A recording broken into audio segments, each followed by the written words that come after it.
Perbedaan utama antara manusia dan binatang terletak pada kemampuan manusia untuk mengambil jalan melingkar dalam mencapai tujuannya. Seluruh pikiran binatang dipenuhi oleh kebutuhan yang menyebabkan mereka secara langsung mencari objek yang diinginkannya atau mengukur benda yang menghalanginya. Dan seringkali kita melihat seekor kera dengan mudahnya menggapai benda-benda yang dia inginkannya. Sedangkan manusia yang paling primitif pun tidak bisa melakukannya. Mereka harus berpikir dan berusaha menggunakan alat-alat seperti bandingan atau melemparnya dengan batu. Sarana berpikirnya adalah alat atau metode yang digunakan untuk mengembangkan pemikiran yang sistematis, logis, dan objektif dalam menjalankan proses ilmiah. Nah, contohnya seperti kita melakukan observasi, eksperimen, atau menganalisis suatu fenomena alam. Nah, ketika kita ingin melakukan kegiatan observasi atau menganalisis suatu fenomena, di dalam itu terdapat penggunaan metode ilmiah. Selain penggunaan metode ilmiah, ada juga penggunaan logika dan rasionalitas untuk menyusun argumen dan memahami fenomena yang diamati. Tujuan mempelajari sarana ilmiah adalah untuk memungkinkan kita melakukan penelaahan ilmiah secara baik. Sedangkan tujuan mempelajari ilmu dimaksudkan untuk mendapatkan pengetahuan yang memungkinkan kita untuk memecahkan masalah kita sehari-hari. Nah, jadi dalam hal ini sarana berpikir ilmiah itu merupakan alat bagi cabang-cabang pengetahuan dalam mengembangkan materi pengetahuannya berdasarkan metode ilmiah. Jadi intinya sarana berpikir ilmiah itu merupakan alat bagi metode ilmiah dalam melakukan fungsinya secara baik. Sarana berpikir ilmiah mempunyai metode tersendiri yang berbeda dengan metode ilmiah yang dalam mendapatkan pengetahuannya. Sebab fungsi sarana ilmiah adalah membantu proses metode ilmiah dan bukan merupakan ilmu itu sendiri. Nah, ketika kita ingin melakukan kegiatan berpikir ilmiah dengan baik, diperlukan sarana berupa bahasa, matematika, dan statistika. Karena kan bahasa itu merupakan alat komunikasi verbal yang digunakan dalam seluruh proses berpikir ilmiah. Itu saja yang dapat saya sampaikan. Mungkin lebih jelas akan disampaikan oleh teman saya. Baik, Akbar. Bahasa merupakan bunyi sebagai alat komunikasi verbal. Jadi sebelum adanya tulisan, logika, atau alat manusia, dalam bahasa dia berbunyi sebagai alat komunikasi yang sifatnya verbalistik. Anggap saja misalnya sifat atau gorila. Bisa jadi orang ini sangat cerdas dibandingkan manusia, tetapi dia tidak bisa melakukan dalam bahasanya mereka sendiri. Mereka hanya melakukan bunyi saja. Terus kemudian, dan hewan-hewan ini memiliki kepekaan industri yang sangat tinggi ya. Contohnya ketika terjadi bencana alam atau letusan gunung berapi, si hewan-hewan ini bakal turun ke pemukiman warga untuk menyelamatkan diri atau menjauhi zona merah dari letusan gunung berapi. Tetapi karena bahasa mereka terbatasi, maka mereka tidak bisa melakukan atau menyampaikan hal ini. Artinya bahasa ini sangat penting. Tulisan sebagai alat komunikasi, dulu mungkin tulisan berbentuk simbol-simbol, maka manusia disebut sebagai makhluk simbolistik atau makhluk yang menggunakan simbol. Misalnya kalau dulu biasanya berbahasa dalam bentuk tulisan, bisa jadi dalam bentuk gambar. Nah, ketika lahir tulisan, maka pengetahuan ini akan lebih cepat untuk bisa sakapi atau menyampaikan sesuatu itu. Kalau dulu itu melalui tulisan ya. Jadi tulisan ini sangat penting kalau dulu. Kalau itu sangat penting. Iya, penting banget. Kata merupakan rangkaian bunyi yang merupakan simbol atau lambang. Misalnya saya ingin menyampaikan bahwa ada kambing makan harimau. Nah, kata kambing yang makan harimau itu adalah sebuah lambang. Nah, kalau dulu sebenarnya lebih simpel ya. Kalau kita ingin menyampaikan ada kambing ya kambing, misalkan harimau ya harimau. Tetapi dengan kecerdasan manusia ini bisa melahirkan atau menuliskan kata-kata tersebut melalui lambang-lambang dan huruf-huruf atau yang kita kenal sebagai huruf itu loh. Kayak gitu kata-kata itu. Selanjutnya itu dengan bahasa kita dapat berpikir dengan lebih baik. Dengan bahasa dapat berpikir abstrak. Nah, contohnya saya ingin menyampaikan bahwasanya ada kambing di sungai atau contoh lainnya. Misalnya ada harimau di sisi sungai sedang minum. Nah, karena tidak adanya bahasa, saya harus menuntun Anda ke sisi sungai untuk menunjukkan bahwasanya di sisi sungai ada harimau. Dan adanya bahasa, saya tinggal ngomong aja kepada Anda bahwasanya di sisi sungai ada harimau. Nah, dengan ngomong saja sudah bisa dipahami.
sebuah pasangan muda yang sedang berbulan madu karena seorang sepele, tengkar, dan tidak mau berbicara satu dengan yang lain. Setiap kali dilakukan usaha untuk berdamai, maka usaha ini kandas terhadap komunikasi yang selalu menurut pada emosi yang sedang peka dan tidak berbicara. Aku telah bertemu merasa diam-diam, kedua orang ini datang kepada orang tua yang merupakan satu-satunya tamu yang lain di hotel mereka berbulan madu dan mengadukan halnya. Orang tua itu yang kebetulan adalah dosen ilmu membuka buku indeks tingkat yang dikarangnya dan beberapa bicaralah dengan bahasa matematika.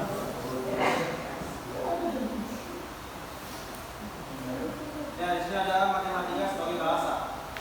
Matematika adalah bahasa yang melambangkan serangkaian makna dari pernyataan yang ingin kita sampaikan. Lama-lama matematika bersifat artifisial atau buatan yang baru mempunyai arti setelah sebuah makna diberikan kepadanya. Seperti yang kita ketahui, bahasa verbal memiliki beberapa kekurangan yang sangat mengganggu. Untuk mengatasi kekurangan yang terdapat pada bahasa verbal, maka kita beralih kepada matematika. Dalam hal ini, dapat kita katakan bahwa matematika adalah bahasa yang berusaha untuk menghilangkan sifat gugur, majemuk atau bermakna ganda, dan emosional dari bahasa verbal. Sifat kuantitatif dari matematika. Matematika mempunyai kelebihan lain dibandingkan dengan bahasa verbal. Matematika merupakan bahasa numerik atau bahasa penomoran yang memungkinkan kita untuk melakukan pengukuran secara kuantitatif. Di sini kuantitatif itu ada metode penelitian yang di dalam itu menggunakan banyak angka. Contoh, sebatang lubang kalau dipanaskan akan memanjang, dapat diganti dengan pernyataan matematik yang lebih eksak atau yang lebih konkret. Umpamanya seperti ini ya.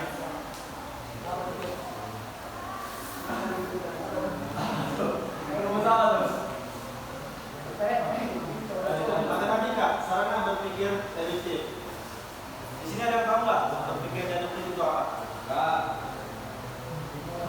Jadi sarana berpikir deduktif itu adalah sarana sistem berpikir yang melihat hal secara umum sebelum merujuk menjadi hal yang lebih spesifik.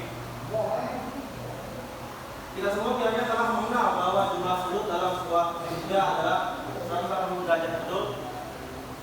Pengetahuan ini mungkin saja terdapat dengan jalan mengukur sudut dalam sebuah segitiga dan kemudian menjumlahkan. Di pihak lain, pengetahuan ini bisa didapatkan secara induktif dengan menggunakan matematika.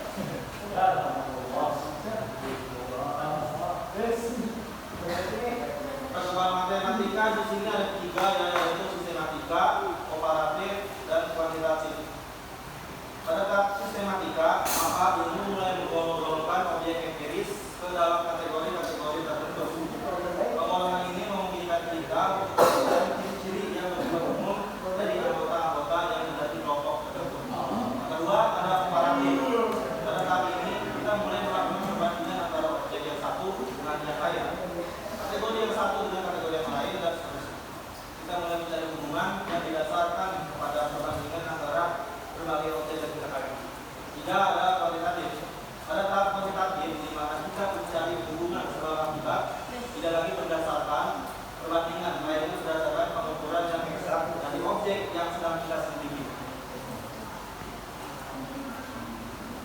Nah, di sini juga ada aliran dalam filsafat matematika yang ada tiga. Yang pertama ada logistik yang dibawakan oleh Immanuel Kant dari tahun 1724 sampai 1804. Kedua ada intuitionis yang dibawakan oleh Jan Trower tahun 1861 sampai 1996. Yang ketiga ada kaum formalis yang dibawakan oleh David Hilbert tahun 1862 sampai 1943. Matematika dan peradaban. Matematika dapat dikatakan hampir sama buahnya dengan peradaban manusia itu sendiri. Sekitar 3.500 tahun sebelum Masehi, bangsa Mesir kuno telah mempunyai simbol yang melambangkan angka-angka. Matematika merupakan bahasa artifisial yang dikembangkan untuk menjawab kekurangan bahasa verbal yang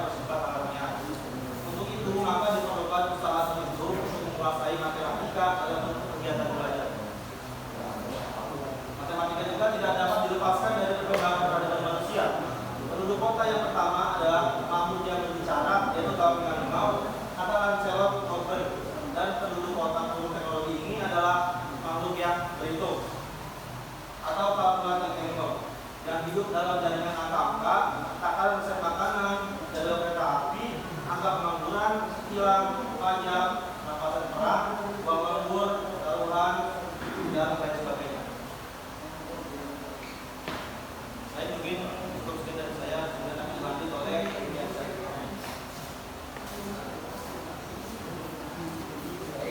Di sini saya akan menjelaskan tentang statistika. Nah, statistika di sini ada statistika dan peluang. Peluang merupakan dasar dari teori statistika yang tidak dikenal dalam pemikiran Yunani kuno, Romawi, bahkan Eropa dalam abad pertengahan. Teori tentang kombinasi bilangan sudah terdapat dalam aljabar yang dikembangkan oleh sarjana Mesir. Nah, statistika ini sudah dikembangkan oleh sarjana Muslim dalam aljabar. Nah, statistika juga menerangkan tentang penarikan kesimpulan. Di sini saya akan memberikan contoh penarikan kesimpulan tentang anak kecil disuruh dikorek oleh ayahnya. Suatu hari ada seorang anak yang disuruh beli korek oleh ayahnya ke warung. Korek itu korek kayu yang kopian, dengan pesan agar tidak terkecoh dengan korek tersebut, atau beli korek itu jangan yang jelek gitu, jangan sampai tertipu lah ya. Nah, tidak lama kemudian seorang anak yang tadi disuruh beli korek oleh ayahnya kembali kepada ayahnya dan memberikan sebuah kotak korek api kosong dengan wajah berseri-seri dan mengatakan, semua korek ini bagus ayah, semua korek ini bagus karena telah saya coba seluruhnya itu menyala. Nah, saya yakin dari contoh ini kita tidak bisa menyalahkan si anak ini. Karena kenapa? Karena penarikan kesimpulan si anak ini dengan pesan agar tidak terkecoh oleh penjualnya. Nah, itu penarikan kesimpulan tentang statistika yang dengan contohnya si anak disuruh dikorek. Dari sini statistika juga statistika berdasarkan teori ini merupakan berkembang menjadi teori-teori. Nah, di sini ada teori-teorinya. Perkembangan statistika, perkembangannya yang pertama ada oleh Abraham de Moivre tahun 1667 sampai tahun 1754, mengembangkan teori galas atau teori kekeliruan dalam kurung teori of error.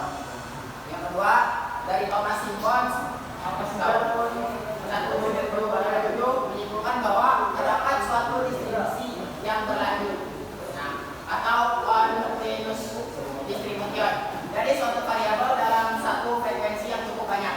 Yang ketiga Pierre Simon de Laplace dari tahun 1749 sampai tahun 1877 menemukan distribusi normal atau normal distribution. Yang keempat ada pada tahun 1777 sampai tahun 1835 mengembangkan teknik kuadrat kecil, simpangan baku, dan standar error of mean. Yang kelima, pengembangan statistika terakhir oleh Ronald Allimer pada tahun 1890 sampai 1992 mengembangkan desain analisis varians dan covariance, distribusi Z, distribusi T, uji signifikan, dan teori pikiran atau teori of estimation. Jadi ini perkembangan ya, atau statistika dan berpikir induktif. Nah, di sini ada karakteristik berpikir induktif. Statistika merupakan pengetahuan yang memungkinkan kita untuk menarik kesimpulan secara induktif berdasarkan suatu peluang. Nah, dasar dari teori statistika ini adalah menarikan kesimpulan. Teori peluang merupakan cabang dari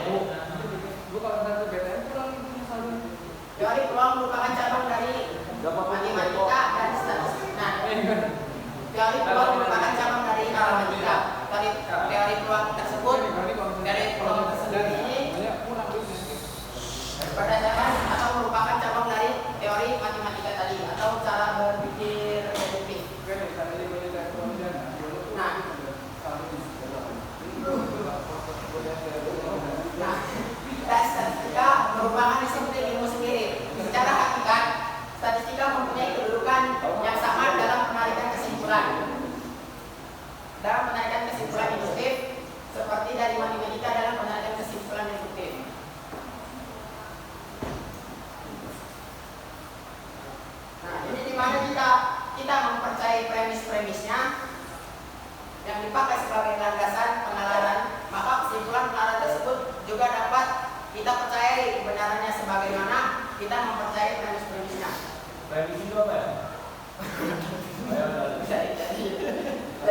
kesimpulannya statistika harus kesimpulan statistika. Statistika harus mendapatkan tempat yang sejajar dengan matematika agar keseimbangan berpikir induktif yang merupakan ciri dari berpikir ilmiah dapat dilakukan dengan baik. Jadi statistika dan matematika itu kedudukannya sama, tidak ada bedanya. Kita tidak bisa memilih dalam sarana berpikir ilmiah ini. Kita harus mempunyai cara berpikir deduktif dan harus mempunyai cara berpikir induktif. Cara berpikir deduktif itu seperti cara berpikir matematika, cara berpikir induktif seperti cara berpikir statistika. Sekian dari saya. Assalamualaikum warahmatullahi wabarakatuh. Mungkin itu saja materi yang dapat kami sampaikan. Selanjutnya kita membuka sesi tanya jawab. Sesinya 2 pertanyaan. Bagi teman-teman yang ingin bertanya dipersilakan. Mantap boy. Apa?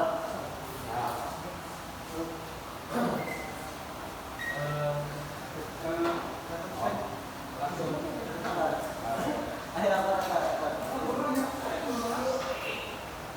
Ya, Berapa? ya. Berikan contoh. Apa? Berikan contoh. Bagaimana?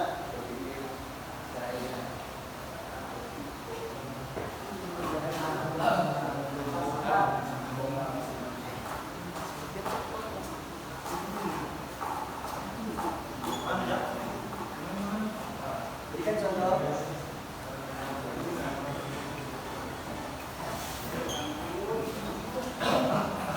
Ulangi Pak.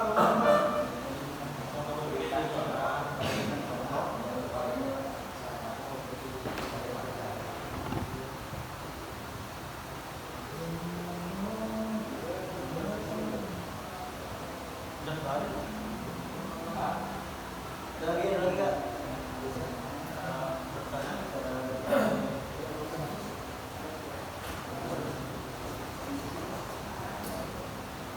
Pertanyaan lagi.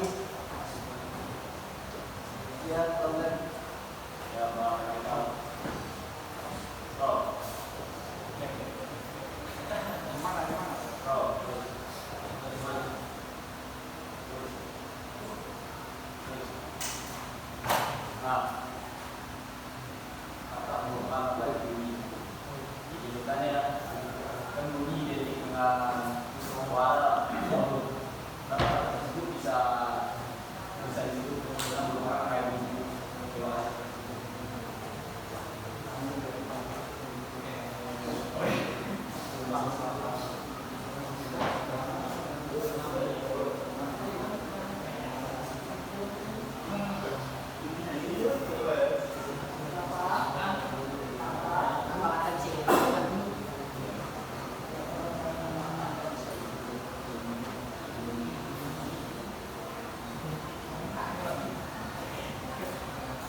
Oke, izin menjawab pertanyaan dari Nafar ya.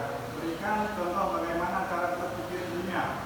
Jadi yang pertama itu tentukan masalah dan pertanyaan yang ingin kita jawab ya. Kemudian tentukan data relevan melalui observasi, eksperimen atau menganalisis fenomena gitu.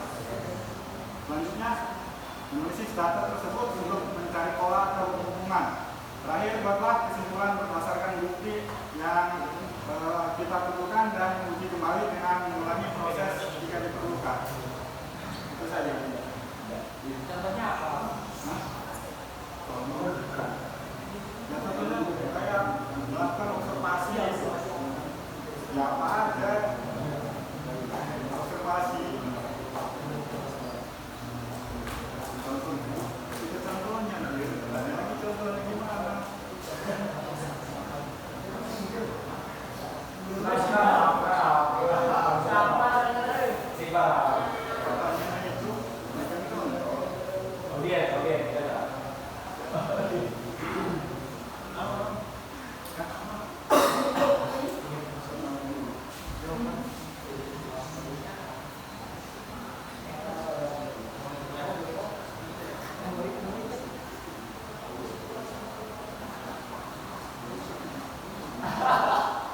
Jadi kayak ngomongnya. Sehingga dia sebenarnya kita bisa berkomunikasi dengan menggunakan alat-alat lain, umpamanya saja dengan memakai berbagai isyarat. Nah, ketika orang bisu mengeluarkan apa? Bunyi kan? Iya, sama bunyi saja. Jangan isyarat dia. Jadi terus bisu merupakan bunyi sebagai alat komunikasi yang paling utama tentu saja. Mereka tidak mencapai kemampuan bersuara. Nah, jadi yang tadi bunyi saja ya, itu yang kayak orang bisu lah intinya ya, yang tidak bisa ngomong lah intinya lah. Jadi hanya bersuara saja gitu. Makanya. Cukup banget. Ya.